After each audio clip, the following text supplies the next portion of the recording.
Hello and welcome to our new episode of the Disruptive Voices of the Pacific. I am joined again by my good friend Ritchie. Great to have you, Ritchie. Great to be here. You're becoming a regular on this program because we have been doing a series called Sex, Dating and Relationships. And everything in between. Don't forget that because it's, everything in between. Yep. And look, as we've been posting these episodes, your feedback has been incredible. So thank you for your questions, your emails, That's right. because this is what we want the podcast to do, is create topics and discussions. So thank you so much. And today we are just doing a question Q&A, really, because I thought let's get together and read out some of these questions that you have been sending in. But Ritchie, again, because we don't want to assume that everyone knows you, so tell us a little bit about who you are. Well, Lunaka, my name is Ritchie and I'm from Vanuatu, the hidden paradise of Fiji, and maternal links to Coral Island. And I'm married 8 years now, and it's just been an amazing journey. A lot of challenges, especially in terms of trying to change mindsets and trying to be a catalyst right now in how things are. Yeah. And you're doing that well. Why are you passionate about lending your voice to this project around the sex, dating, relationships?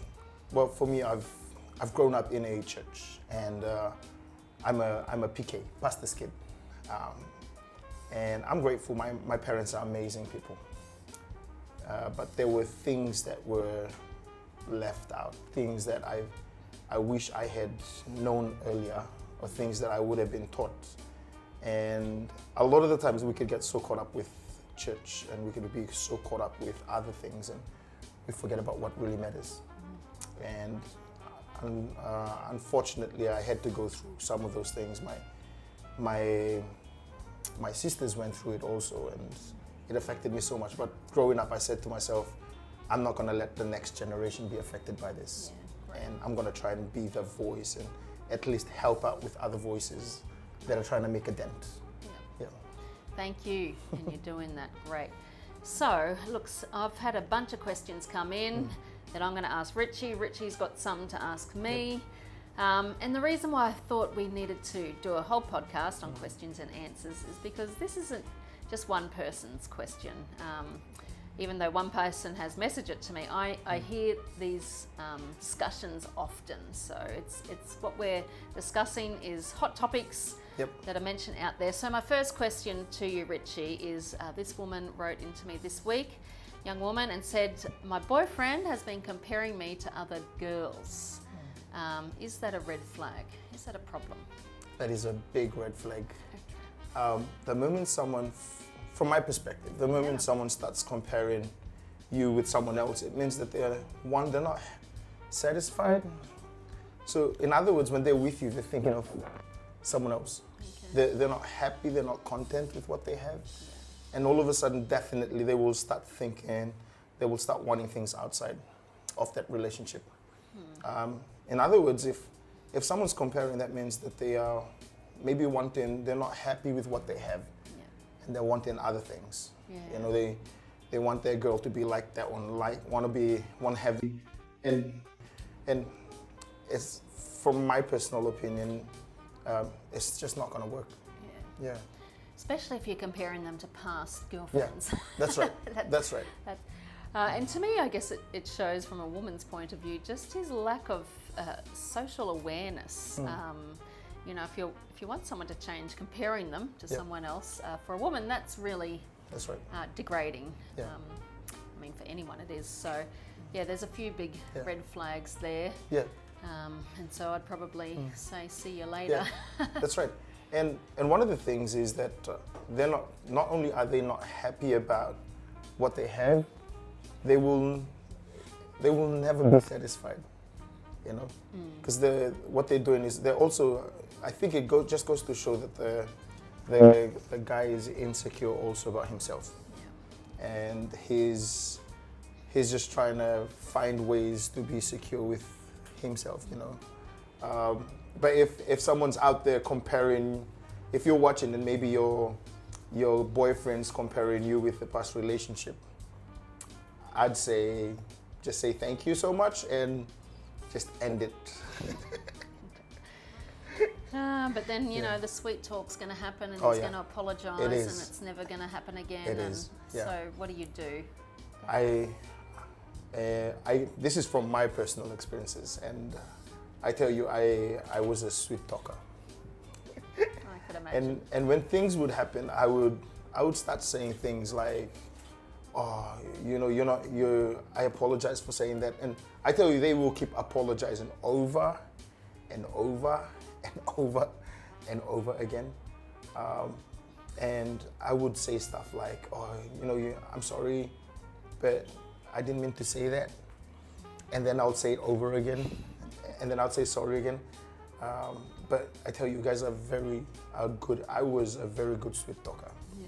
You know, to just get what we want. Yeah. Yeah. So sometimes you just got to play the tough line. Yeah. And I've just come from super grammar this morning, where I told the girls apologies don't mean anything if there's no That's action. right. So look for his actions, not his words. Yeah. And vice versa, with guys with girls. Good. So okay, comparison is red flag. Yep. This next question is a question that I've heard so many times, especially in the schools here, from girls. My boyfriend says that if I break up with him, because, you know, maybe she's uncomfortable that he's been comparing her, so she says maybe we shouldn't be together. But then he says, well, I'll commit suicide if you do. How do you respond to that? Well, I think from my personal opinion, if someone says that to you, it's not your responsibility what they do to themselves. You've just got to look out for yourself. You've got to take care of yourself. And I tell you this, a lot of the times that particular phrase has been used over and over and over again. So if someone says that to you, don't worry about it. Because definitely you're not the only person that they've said it to. You know? I think I've used it once. Oh gosh. Or maybe twice. Did it work? It did? Yeah, it did. So can I say this, if you're watching and maybe you haven't gone through it, but when you go through it, it just means that it's just a line that they want to do just to keep holding you back. Or in other words, to put some guilt on you so that you don't have to give up. Look, and it's a form of manipulation. Yeah, it is. Definitely. And it's, as Ritchie said, it's not your problem. Give him the helpline to Lifeline. They will help him. Yeah. There's lots of other people. But generally, it's just a threat and a form of manipulation. It is. And us girls, can I just speak to the girls, because we're just easily swayed and we think it's our responsibility and oh my gosh, he's going to do this. It is not. And if he really needs help, he needs professional help. So That's right. send him that way. Yeah. And I think one of the things that I'm also speaking to guys right now, young men that are also watching, that you've got to, if you really love someone, then you've just got to start. A lot of the times as men, we try to look to other boys for identity. Yeah. We've got to start looking to there are some really good men out there. Yeah. And can I say this, if I know most of the good men are watching, can I say this, we need to start speaking up. We need to start being examples. We need to start training our younger boys and showing them how do we treat women. How do we talk to women? Just recently, there was this post on Facebook about one of the young men who went to the British Army, and he got arrested, and it was all over Facebook. He got arrested because he was what he was doing here in Fiji. He thought it would be the same when he goes off there, and when he tried to do that, and under the influence of alcohol, he got arrested, and he lost. I reckon by now he would have lost his work and they'd be sending him back again. But can I say this to all the men that are out there? We've just got to start realizing that what we used to think was an okay thing is not. Especially the way that we talk to women. I remember growing up, we would make cat calls and we'd be like, sis uro, you know?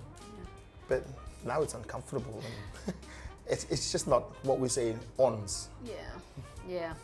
Can I come back and ask that the Yeah. one time that you did threaten to commit suicide, to whatever, were you serious about that, or were you just using that as manipulation? I was just using it as manipulation. So you had no intention of that. I had whatsoever. no intention. Exactly. Which is generally Yep. the way. And I would also have a bit of crocodile tears added to it. Wow, man, you're amazing. You should have joined Hollywood.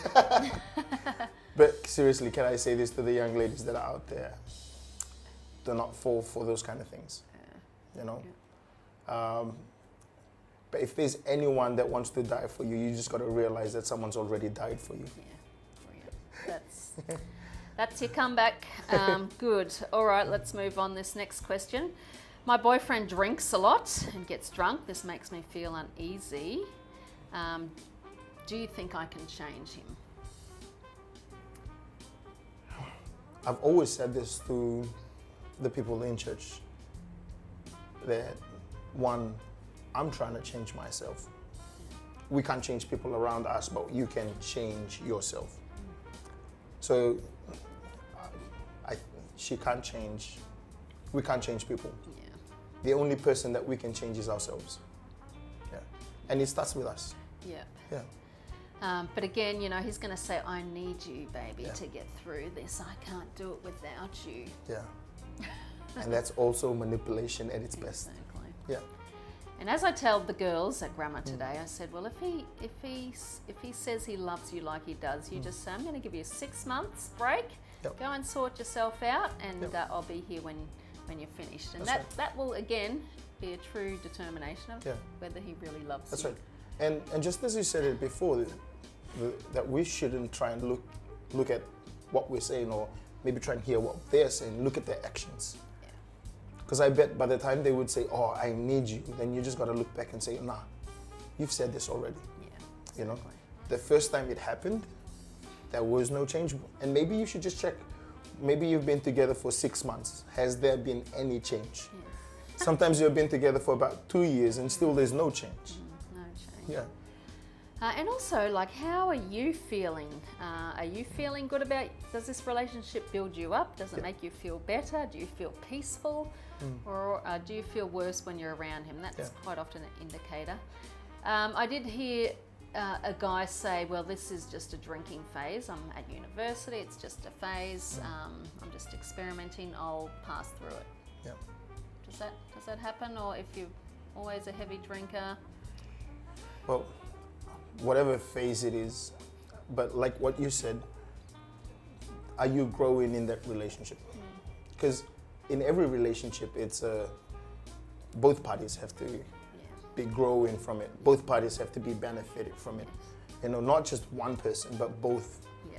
And if you are feeling miserable, or if you've been hurt in the relationships and you're not growing, and majority of the time that you're together, you are being talked down on, or you're crying, and can I say this? That's not a healthy relationship. Yeah. Exactly. And you just got to live, no matter what phase it is. Yeah. Exactly. No, that's good. I think you've got a few questions there for me. We might. All right. So I've got a couple of questions go here. to. Here's one. How can we stop pressuring our friends to date? I only dated the last guy because my friend said that we would look cute together, but he broke my heart. Oh, yeah. Again, this is a common one I've heard. Let's just not even pressure each other. And again, as I was telling the young women today at Grammar, it is okay to be single. I'm 49, I'm single. They actually clapped. I should be in the Suva Museum. People like me don't exist. I'm happily single.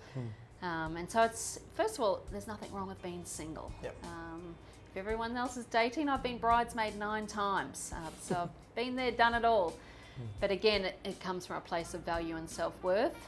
But pressuring each other to date, this is where you end up with the wrong guy, guys that you shouldn't ever be part of. And your heart is so precious. So don't just give your heart to a guy because your friends say that you'll look cute together. Proverbs 4:23 says, guard your heart. Yeah. So that means you determine who's allowed in and who's allowed out. and only guys that I see have good character, have integrity, their words and their actions match up, get to come into my heart, not some guy that looks cute that my friends think I should date. You're worth more. That's right. And have you ever been pressured by your friends? Look, you know, because I've been around a long time, Yeah. many people have tried to set me up. Yep. Which unless I've felt good about the guy, I've just said no. You know, if I know him or whatever, because I would much rather be single than Yeah. married to the wrong guy. That's right. It's just not worth Yeah. my life. So, yeah. It's awesome. So if you're out there and you're feeling pressured to get into a relationship, what would you say? Don't feel pressure. Take Yeah. it. If you feel pressure, if you're entering into a relationship because of pressure, that's the wrong reason. And I'm not easily pressured. No, just know your value and your worth. That's right. It's so important. All right, here's one. Here's the last one.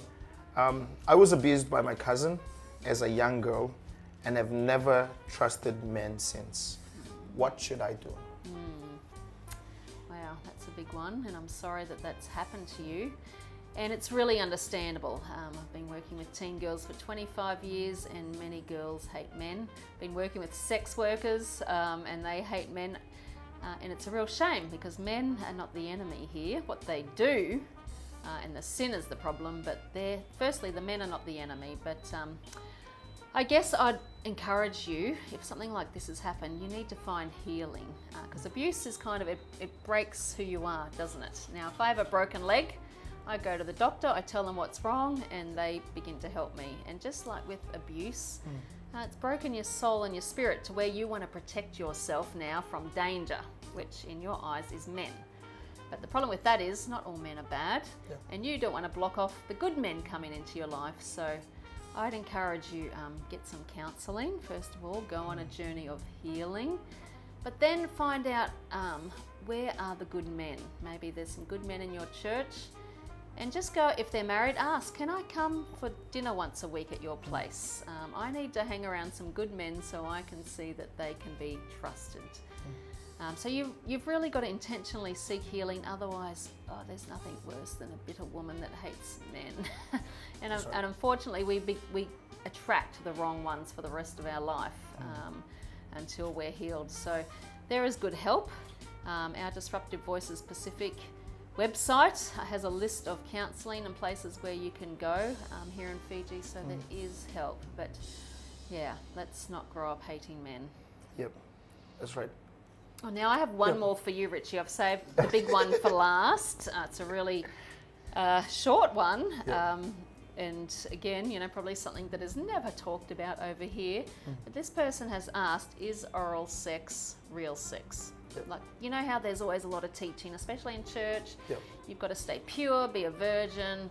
And so maybe this person is asking, what can they do without sinning? So what's your opinion of that? Well, from my own perspective, all right, and everyone else might have different opinions, but oral sex still has the word sex in it. And even though it might not be what the normal sex is all about, but it's the beginning, it's the journey of making your way towards that direction. And it's just the beginning of it. It is the beginning of it. And from my perspective, of oral sex is sex, you know, and a lot of the times we get so caught up with thinking, no, I'm not gonna have sex, but it is okay, you know. But that is the beginning of the journey as you start that. And a lot of the times, like, you don't just go straight away into that, you know. A lot of us would have our first kiss or our first time ever. And that opens the door, and it just opens other things up as we do that. And can I say this, if you haven't had oral sex or sex, just don't commit yourself to anything that you cannot control. You know? Absolutely. Because the moment you open up a door, you open it up to a lot of things. And quite often we think, well, at least I won't get pregnant with oral sex, you know.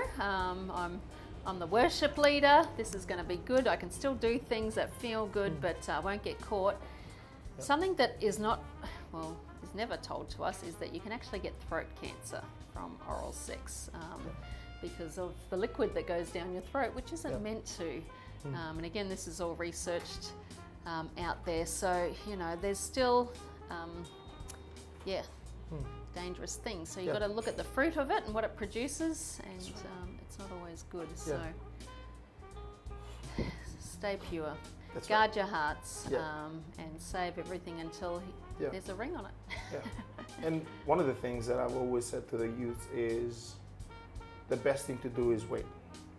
And then in that period of waiting, you prep yourself for maybe becoming the best man that you could be to someone. Or maybe preparing yourself to become the best woman until you met that person. Don't go out hunting, because God will bring them to you. So don't worry about it. Even if you're at the age where you feel like you're getting old, can I say this? Don't worry about it. Don't stress about it.